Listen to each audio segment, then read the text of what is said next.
नमस्कार, मैं हूँ डॉक्टर संध्या साल्वे।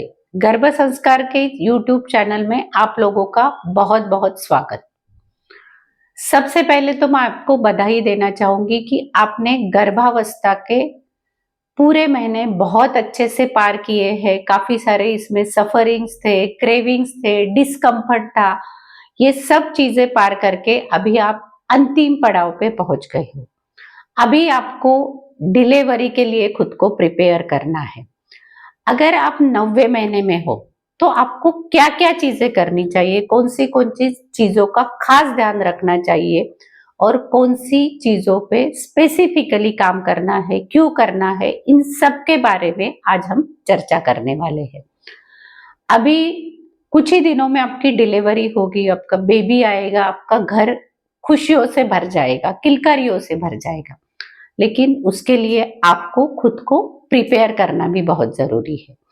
जैसे ही 9वां महीना शुरू हो जाता है, आपको सबसे पहले आपके डाइजेशन पे ध्यान रखना बहुत जरूरी है कि आपका पेट बहुत अच्छे से साफ होना चाहिए। आप जो भी खाओगे हेल्दी खाओगे, फ्रेशली प्रिपेयर फूड खाओगे और रात का खाना जितना जल्दी हो सकता है उतना जल्दी खाने की कोशिश कीजिए, क्योंकि थर्ड ट्राइमेस्टर में एसिडिटी की समस्या काफी परेशान करती है। तो आप अगर लेट खाना खाओगे तो आपको डेफिनेटली एसिडिटी हो सकती है।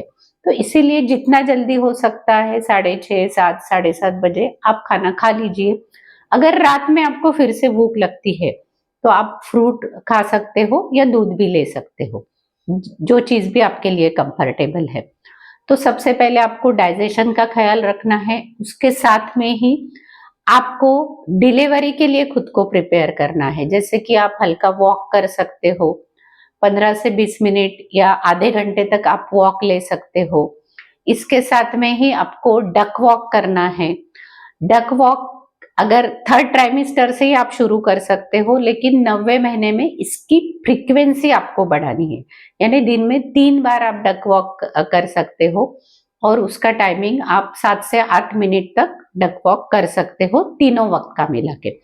इसके साथ में ही आपको स्क्वाट्स करना है। स्क्वाट्स की क्वांटिटी भी धीरे धीरे बढ़ानी है, जो आपके थाई मसल्स को, आपके पेल्विक रीजन को बहुत अच्छे से स्ट्रेंथन करने वाला है।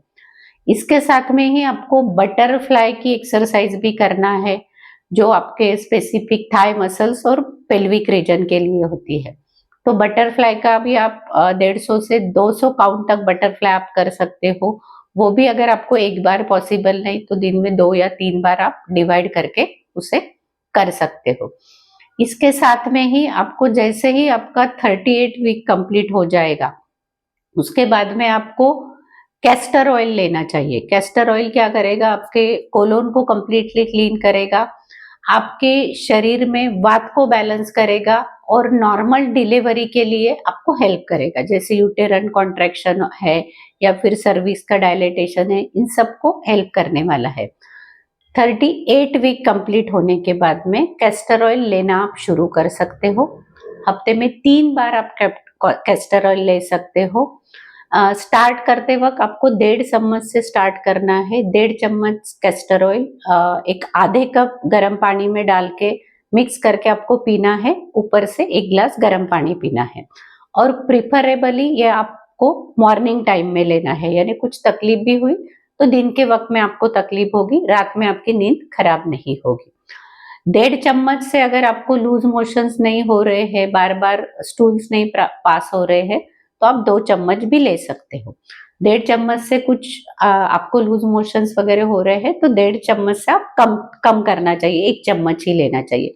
तो ऐसे आपका डोज आपको फिक्स करना है। तो हफ्ते में 3 बार आपको कैस्टर ऑयल लेना है। कैस्टर ऑयल से आपको गैसेस, डाइजेशन, पेट साफ होना, ये भी बेनिफिट मिलने वाले हैं।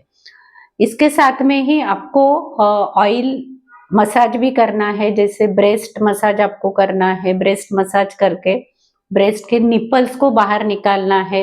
नहाने के आधा घंटे पहले आप ब्रेस्ट मसाज कर सकते हो। ठंडी का मौसम है तो तिल के तेल से या सरसों के तेल से आप मसाज कर सकते हो। गर्मी का मौसम है तो नारियल तेल से आप ब्रेस्ट मसाज कर सकते हो। इसके बाद में आप एब्डोमिनल रीजन, आपका थाई का रीजन और बैक बैक का एरिया, यहाँ पर भी आपको ऑयल अप्लाई करना है, थोड़ा सा कुनकुना करके वहां पे ऑयल आपको अप्लाई करके थोड़ा सा मसाज करना है, स्पेसिफिकली 90 महीने में।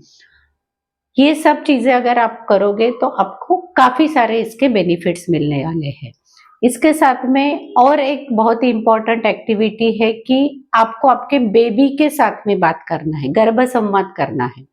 अभी आप 90 महीने में हो, आपका बेबी पूरी तरह से प्रिपेयर है अभी, वो उसके सेंसेस भी बहुत अच्छे से डेवलप हो गए हैं, वो सब चीज बहुत अच्छे से सुन रहा है, समझ रहा है, सेंस कर रहा है।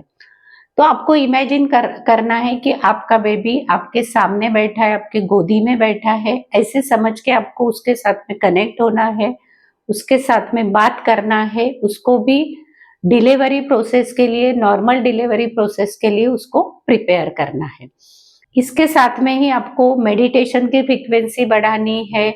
मेडिटेशन अगर आप दिन में 1 बार कर रहे हो, अभी 9 मंथ में आपको 2 बार करना है, 3 बार करना है, मेडिटेशन की फ्रीक्वेंसी बढ़ानी है, थोड़ा रीडिंग करना है, ओंकार गुंजन करना है। तो ये सब चीजें अगर आप कलेक्टिवली करोगे तो आपको इसके बहुत अच्छे बेनिफिट मिलने वाले हैं और आप डिलीवरी के लिए बहुत अच्छे से तैयार होने वाले हो।